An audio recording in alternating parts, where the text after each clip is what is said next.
Many people try to fight the enemy under their own power. This is particularly dangerous for people who are not skilled, nor developed, nor consecrated to the point that you have the level of anointing to fight the enemy. It's very difficult to fight an enemy you just got through sleeping with. It's very difficult. I'm gonna wake you up. Don't worry, you won't sleep on me. It's very difficult to hang out with the enemy for 2 weeks and then rebuke him on the third week. It's difficult to do that because he knows all your weak points. He knows where you're vulnerable. And the worst person in the world to fight is one who knows your weakness. And so you don't want to do hand-to-hand combat with devils that you've been rubbing on, that you've been leaning on, that you've been laying with, because they know exactly what to offer you to shut you up. Now, I know when you start dealing with church people, they act like they can't be shut up. But there are some things that you've been through. If your life was to flash on the screen right now, there are some scenes that if they flash on the screen, you would put up your finger and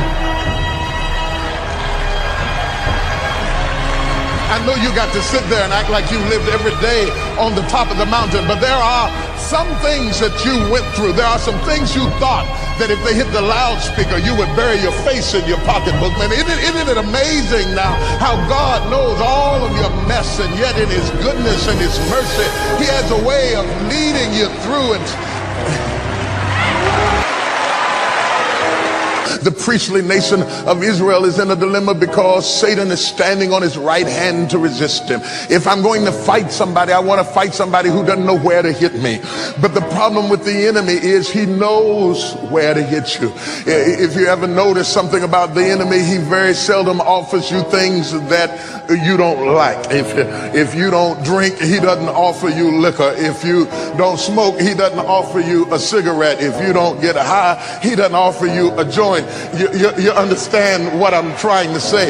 If you're not prone to gamble, he doesn't take you to Vegas, but he knows exactly where to take you to make you squirm and make you wiggle, because he knows how to fight you.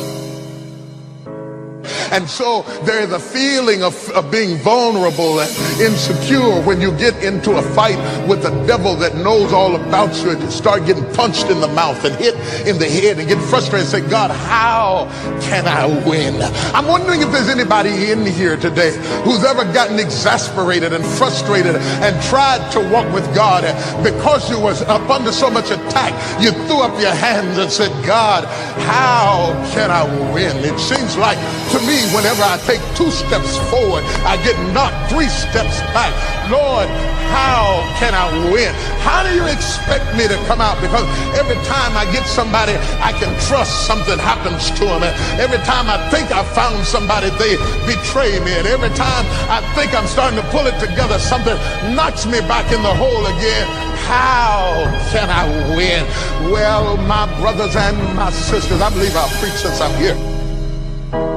My brothers and my sisters, maybe you picked the right Sunday morning to come to church because God gave me the answer to your question. I want to tell you how you can win and win every time. If you want to win, my brothers and sisters, and win every time, simply do not get in the ring.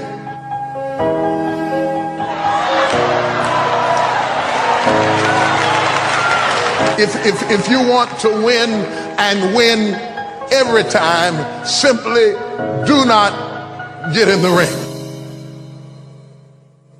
At the risk of sounding negative, I need to tell you that if you get in the ring with the enemy, he's going to put your lights out. I want to tell you that if you get in the ring with the enemy, blow for blow, punch for punch, you're not ready for the level of warfare you're going to be hit with. He'll hit you in your finances and then uppercut you through your marriage, and he'll come back and put you in a full Nelson in your emotions, and then he'll put a full Charlie on you in your mind, and you're tied up and you're tangled up and you're confused, and after a while you start going down. But if you just stay out of the ring and start throwing a few scriptures across the ropes and tell him something like, the battle is not mine,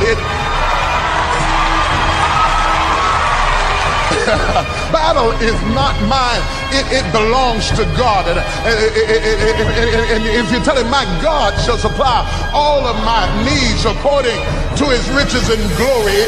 If you tell him, I can do all things through Christ who strengthens me. If you tell him, Satan, the blood is against you. If you don't know any scriptures, tell him, devil, I hear you knocking, but you can't come here. But whatever you've got to do, whatever you've got to do to fight, you've got to arm yourself with the understanding that you don't get in the ring with the enemy. I want to remind you that the book of Jude teaches us that Michael, who was carrying the body of Moses, when he was carrying the body of Moses back to glory, Satan came to steal the body of Moses out of the arms of Michael the archangel.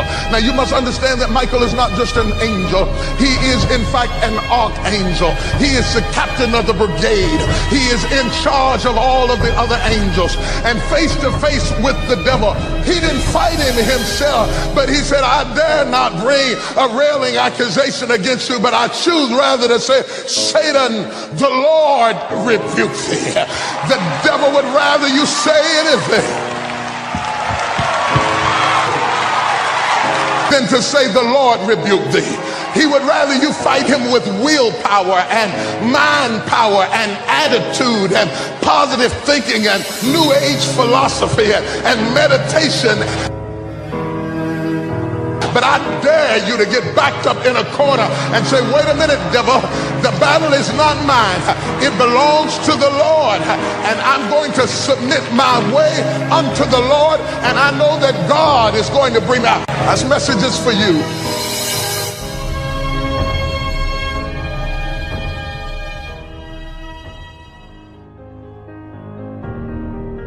At some time or another, have agonized over making a decision. Some decisions are major decisions. And also there are a lot of small decisions that we don't make, that they tax our minds, they drain our energy. They create a lot of anxiety and nervousness because we don't take care of it. We decide not to decide, which is a decision.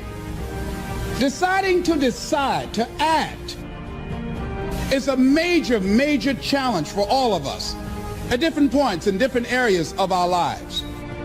And there are things that happen to us along the way, experiences that we have that prevent us from working through the mental block of acting,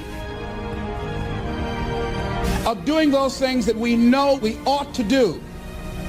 And so what I want you to think about is, what is there that you know you need to do, that you want to do this, but for some reason or another, you've been holding back. For some reason or another, you just have not been able to gather your nerves or be able to work through the procrastinating or putting it off or justifying or blaming. Some reason or another, you just haven't done it.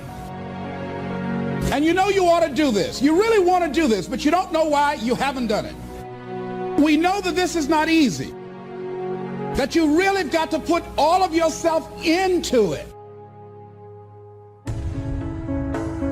It's very challenging to act, to do those things. There are times when you're looking at it and you say, I know I need to do this, but I don't feel like it. From acting, it's the fear of failure. And if you've already failed, you don't want to fail again. The pain of that, the disappointment, the fear of loss is another thing. Because many times when we do those things that we know we need to do, we feel that we might lose somebody. Many of us don't act because we want other people's approval. Many of us don't do the things that we want to do and don't act because of lack of self-confidence. We don't believe enough in ourselves. There are a lot of people that their jobs are making them sick because they won't act. You check out the absenteeism and people that are depressed. So there are many reasons why we don't act. There are other things, though, that affect us. Is that not wanting to take personal responsibility. We want somebody else to do it. Many times we pick up our inability to do certain things from people that we love, people that we admire. We identify with them, and we live in the context of their ideas, their opinions, and their life patterns. We buy into it unconsciously.